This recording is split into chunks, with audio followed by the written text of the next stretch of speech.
katika kipindi cha Neno. Mimi ni Pamela Omodo, mwenyeji wako. Natumai kwamba umekuwa ukitazamia wakati huu wa kujifunza kutoka kwenye neno la Bwana. Basi fungua Biblia yako kwenye kitabu cha Mambo ya Nyakati wa Pili sura ya 7 kuanzia aya ya 1 hadi ile ya 14. Hapo ndipo mchungaji Jeffrey Wanjala Munielo atafunza na kuendelea hadi sura ya 9 aya ya 31. Kumbuka hili kwamba muda utamruhusu azingatie maandiko ya kimsingi pekee. Na kabla ya hayo, tupokee wimbo huu wa kutuandaa kwa ajili ya neno. Karibu.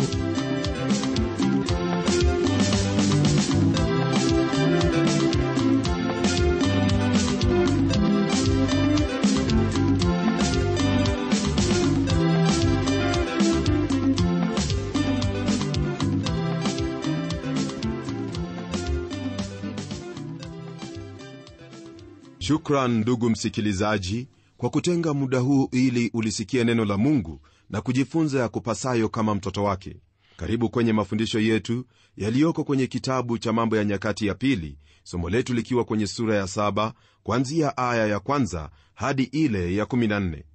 Yaliyomo kwenye somo letu ni mambo yanayobariki, lakini kwa kuwa muda waniruhusu kuzingatia maandiko ya kimsingi tu, nitakuomba usome sehemu hii kwa uangalifu na umakini.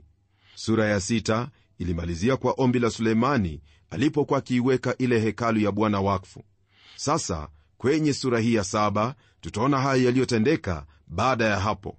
Neno la Mungu lasema hivi kwenye aya ya 1: Basi Sulemani alipokwisha maombi hayo, moto ukashuka kutoka mbinguni ukateketeza sadaka ya kuteketezwa na dhabihu, utukufu wa Bwana ukaijaza nyumba.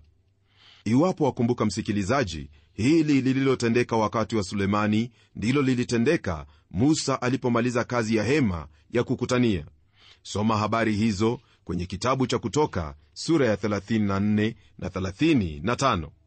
Kwa moto huo kushuka ilikuwa dhihirisho kwamba sala na dua zake Sulemani Mungu amezisikia na pia kupokea. Moto huo uliotoka mbinguni uliramba sadaka na dhabihu iliyotolewa mahali pale. Nayo hiyo ina maana kwamba hukumu ya Mungu imeangukia dhambi. Mungu hakupokea au kukubali hekalu ile kwa kuwa ilikuwa nzuri na ya thamani kubwa. Msingi wa Mungu kuikubali au kupokea hekalu ile ni kwa kuwa ilimwakilisha Kristo atakapokuja hapa ulimwenguni. Hakuna lingine liwezalo kumfanya Mungu kukubali lolote isipokuwa kwa msingi wa Yesu Kristo na hilo alilotutendea pale kwenye msalaba wa Kalvari. Mtume Paulo anapoandika auliza hivi kwenye kitabu cha Warumi: Je, Wayahudi ni nani? Naye katika alama za kuwatambulisha ataja habari za huu utukufu. Hakuna watu wowote ulimwenguni ambao waliuona utukufu wa Mungu isipokuwa hawa Waisraeli au Wayahudi. Kwenye aya ya 2 na ya 3 neno laendelea kutuambia hivi: Wala makuhani hawakuweza kuingia nyumbani mwa Bwana, kwa kuwa utukufu wa Bwana umeijaza nyumba ya Bwana. Wakatazama wana wa Israeli wote uliposhuka ule moto, utukufu wa Bwana ulipokuwapo juu ya nyumba, wakasujudu kifulifuli hata nchi sakafuni, wakaabudu wakamshukuru Bwana wakisema, kwa kuwa ni mwema, kwa maana fadhili zake ni za milele. Rafiki, naamini kwamba maneno tusomayo hapa yatakuwa kinywani mwako daima. Bwana ni mwema, kwa maana fadhili zake ni za milele. Kumbuka hili ya kuwa hakuna mwingine awezaye kusema kuwa Bwana ni mwema isipokuwa wewe. Wanasiasa watasema jinsi wao wenyewe wamefanya hili na lile, na wengine watakuwa wakijitazama na kujiona jinsi walivyo wao. Lakini wewe nami, watoto wa Mungu, twajua kwamba Bwana ni mwema na fadhili zake ni za milele.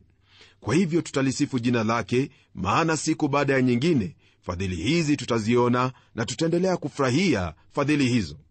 Aya ya 4 na ya 5 zasema hivi: Ndipo mfalme na watu wote wakatoa dhabihu mbele za Bwana. Mfalme Sulemani akatoa sadaka ya ng'ombe 22,000 na kondoo 120,000. Ndivyo mfalme na watu wote walivyoifanya wakfu nyumba ya Mungu. Iwapo kuna jambo ambalo limewasumbua watu wengi, hasa wapingao kweli, ni aya hizi. Wafanyalo ni kusema kuwa sadaka zilizotolewa ilikuwa uharibifu tu. Pili, wao husema kuwa haiwezekani sadaka kama zile kutolewa, na tatu, husema kuwa hakukuwa na haja ya kuwachinja wanyama wale wote. Mtazamo wa Biblia kuhusu jambo hili, ndugu yangu, ni kwamba hivi ndivyo ilivyo. Kwanza, kwa nini matumizi yawepo kama haya? Jibu ni hili, kwamba ilikuwa sawa kwa kila sehemu katika Israeli kutoa sadaka zake. Kule Misri, kila jamii ilipaswa kumchinja mwana kondoo. Kwa hivyo kondoo wengi usiku huo walichinjwa.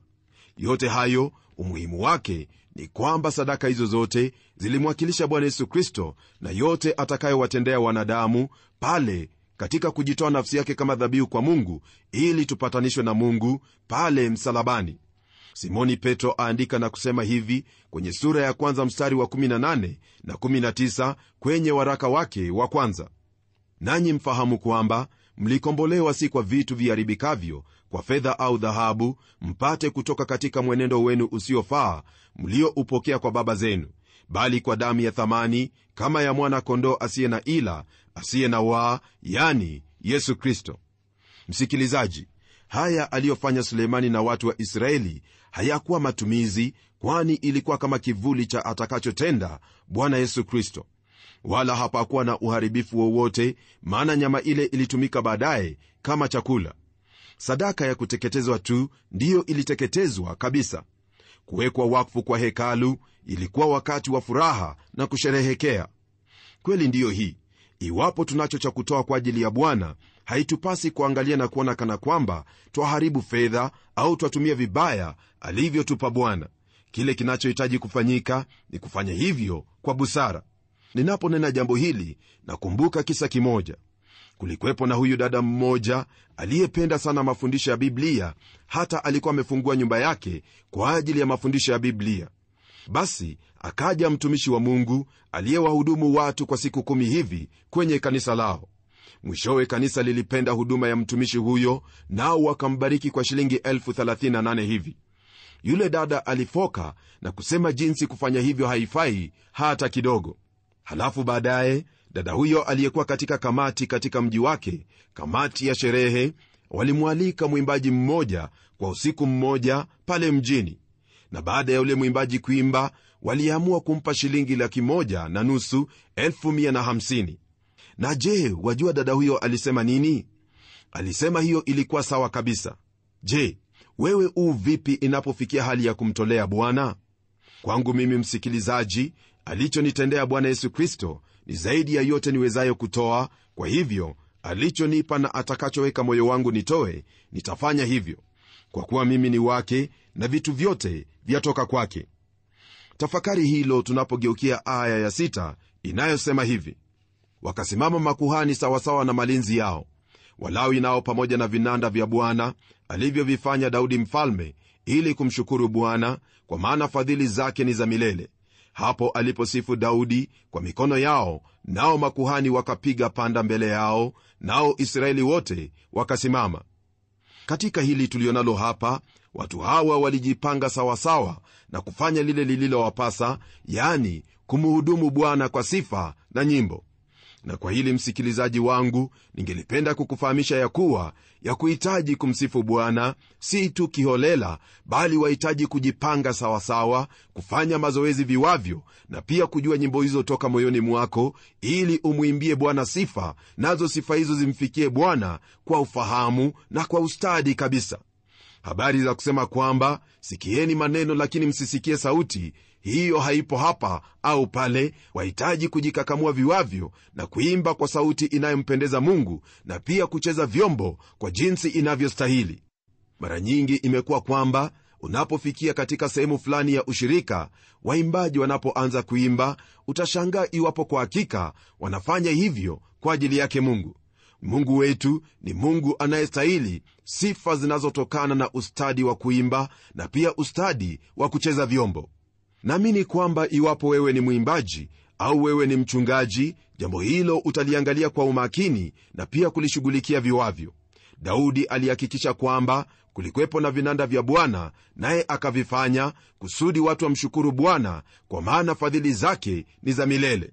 Ndugu yangu, hilo ndilo tunahitaji kufanya katika maisha yetu.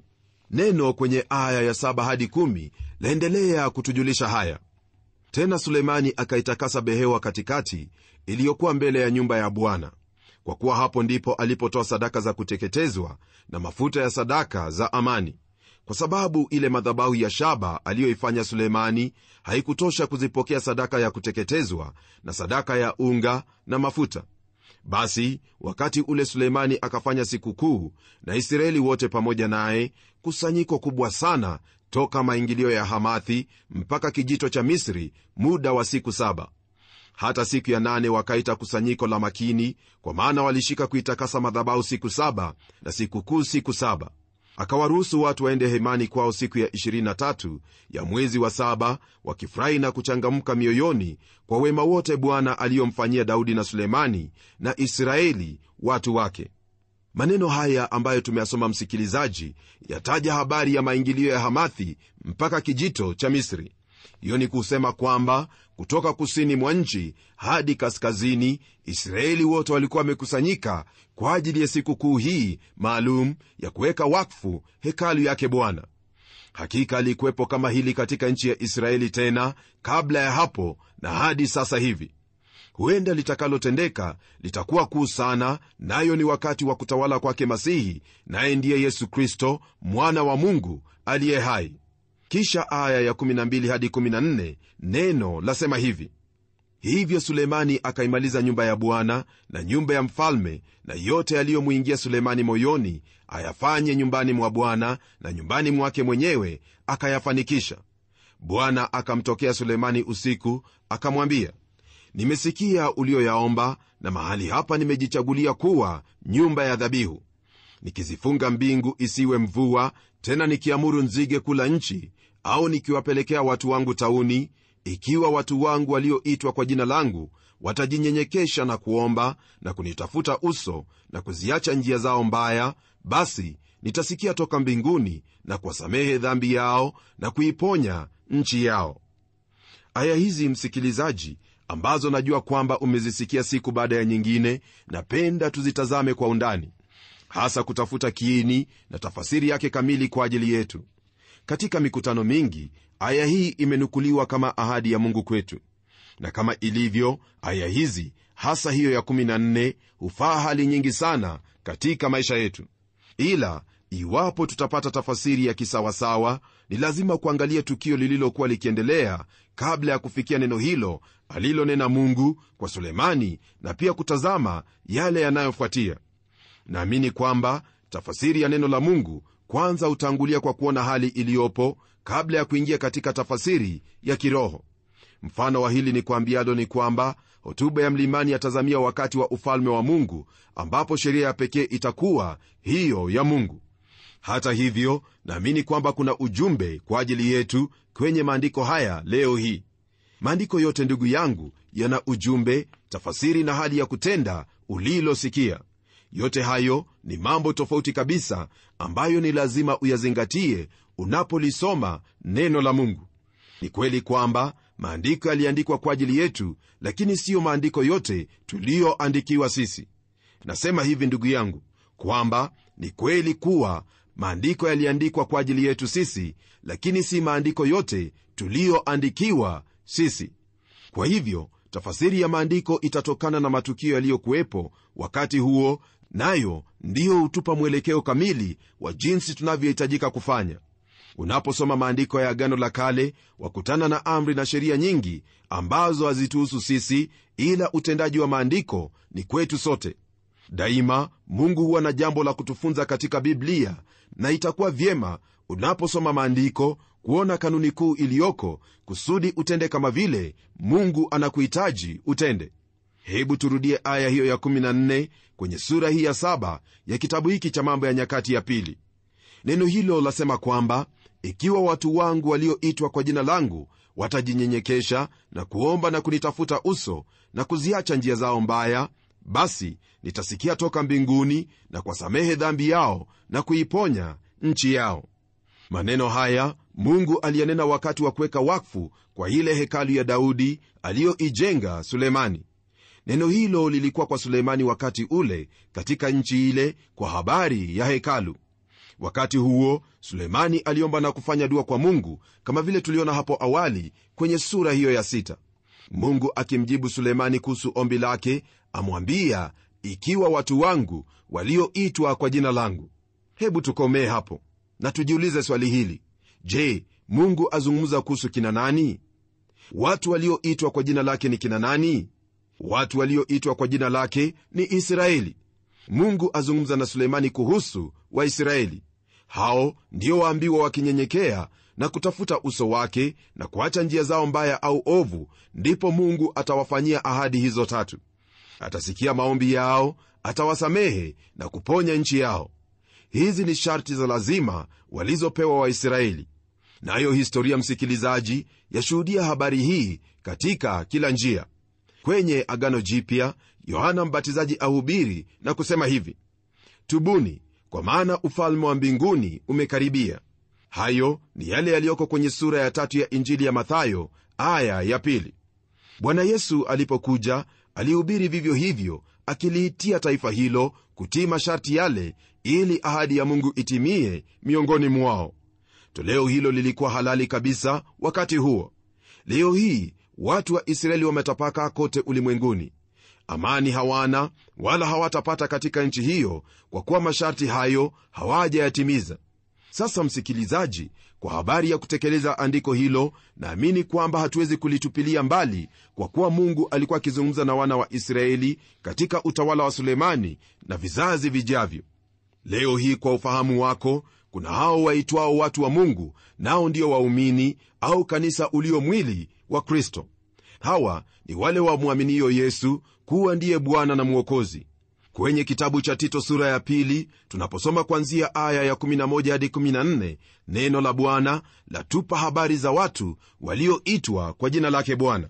Hebu sikiliza: maana neema ya Mungu iwaokoayo wanadamu wote imefunuliwa, nayo yatufundisha kukataa ubaya na tamaa za kidunia, tupate kuishi kwa kiasi na haki na utauwa katika ulimwengu huu wa sasa, tukilitazamia tumaini lenye baraka na mafunuo ya utukufu wa Kristo Yesu, Mungu mkuu na Mwokozi wetu, ambaye alijitoa nafsi yake kwa ajili yetu, ili atukomboe na maasi yote na kujisafishia watu wawe milki yake mwenyewe, wale walio na juhudi katika matendo mema. Utakubaliana nami kwamba, msikilizaji, kila mmoja anayemwamini Bwana Yesu Kristo, huyo ni mtu wa milki yake Mungu, na tena yeye ni wake Mungu. Pia twafahamu kwamba kama vile wana wa Israeli waliagizwa kunyenyekea mbele za Mungu, ndivyo twaagizwa sisi pia. Na kama ilivyo wazi kwenye maandiko yale, tumesoma kwamba ni lazima tuache mambo yale maovu, mambo mabaya, tamaa mbaya, sawa na wana wa Israeli walivyoagizwa. Kwa hivyo himizo ambalo watu hao wa Mungu walipewa wakati ule ndilo twalipata kwenye maandiko. Waweza kusoma maandiko zaidi kwenye kitabu cha Waefeso sura ya 4 aya ya 1 na ya 2, na kwenye sura ya 5 ya kitabu cha Wagalatia aya ya 22 na 23. Unyenyekevu, ndugu msikilizaji, ni jambo ambalo waumini wahimizwa mno katika maandiko. Pia maombi ni mojawapo ya asiyoweza kupuuza muumini. Ni lazima kutafuta uso wake Bwana daima. Soma himizo hilo kwenye sura ya 3 ya kitabu cha Wakolosai aya ya 1 na hiyo ya 2. Habari gani kuacha njia mbaya au uovu? Hayo tayari tumeyasoma kwenye kitabu hicho cha Tito sura ya 2 mstari huo wa 11 hadi 14. Waweza kusoma habari hizo pia kwenye sura ya 3 ya kitabu cha Ufunuo aya ya 19. Toba, ndugu msikilizaji, ipo kwa ajili ya mtoto wa Mungu.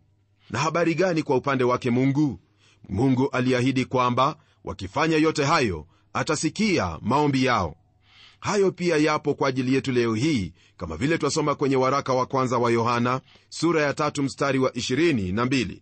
Pia ahadi ya msamaha twaipata kwenye sura ya kwanza ya kitabu hicho cha waraka wa kwanza wa Yohana aya ya 9 na kuendelea. Huenda wajiuliza kuhusu uponyaji wa nchi. Ndugu msikilizaji, nasikitika kuwa hilo halituhusu sisi. Najua kwamba utashangaa nikikwambia hivyo, lakini katika maandiko sikuona wala kusoma mahali kwamba ataponya kipande fulani cha nchi. Iwapo Mungu amebariki biashara yako, iwapo Mungu amekutendea lolote, furahia na umtukuze, kwani yeye awapenda watu wake, na baraka yunazo nyingi sana kwa watu wake. Hii haina maana kwamba Mungu hawezi kutenda lolote lile, lakini ndugu msikilizaji, ni wazi kuwa Mungu aliponena kuhusu uponyaji wa nchi, alinena habari za nchi hiyo ya Israeli na siyo nchi nyingine. Kwa hili na kujulisha zaidi kwa kukufahamisha kwamba iwapo Mungu angelipenda kutaja nchi nyingine, angelitaja nchi hiyo. Katika maandiko, unaposoma kwenye kitabu cha nabii Yeremia, kitabu cha nabii Isaya pamoja na vitabu vingine vya unabii, utaona kwamba Mungu alipotaka kuzungumza habari ya nchi fulani, alitaja nchi hiyo moja kwa moja. Iwapo basi ingelikuwa hivyo, basi Mungu angelitaja nchi hiyo unayoitaja sasa hivi.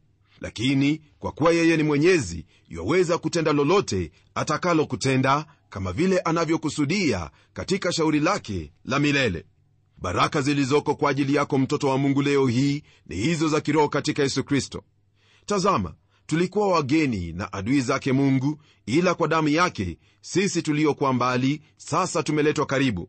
Yeye asamehe dhambi zetu na kutupa nguvu za kuvumilia yote, tukisubiri kuja kwake ili atuchukue, kusudi hapo alipo sisi tuwepo pia.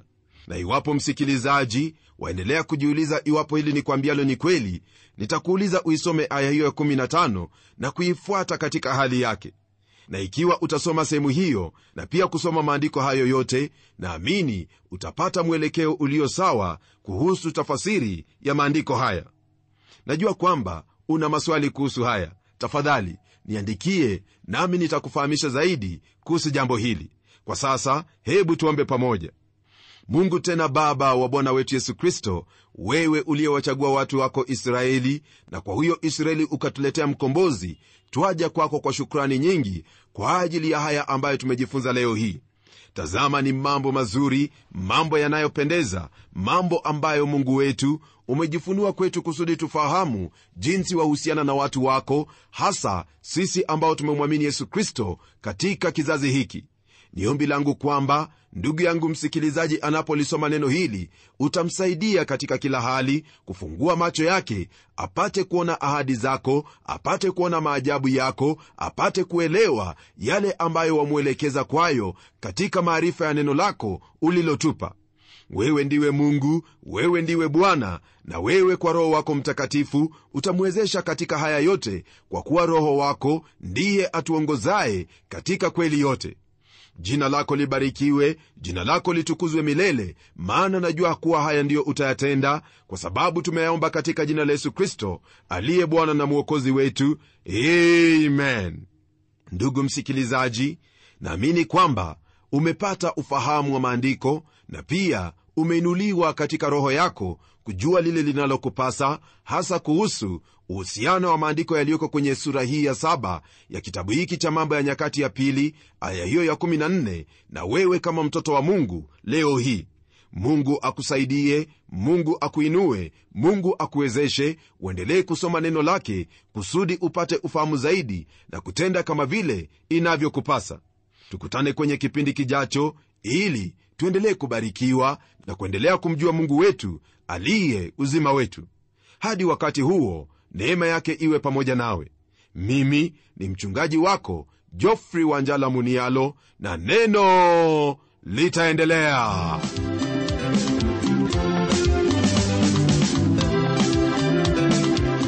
Natumai umebarikiwa kwa kipindi cha leo. Ikiwa una swali au pendekezo, naomba uwasiliane nami kwa njia ya harafa ukitumia nambari ifuatayo: 0721970520. Nitarudia tena,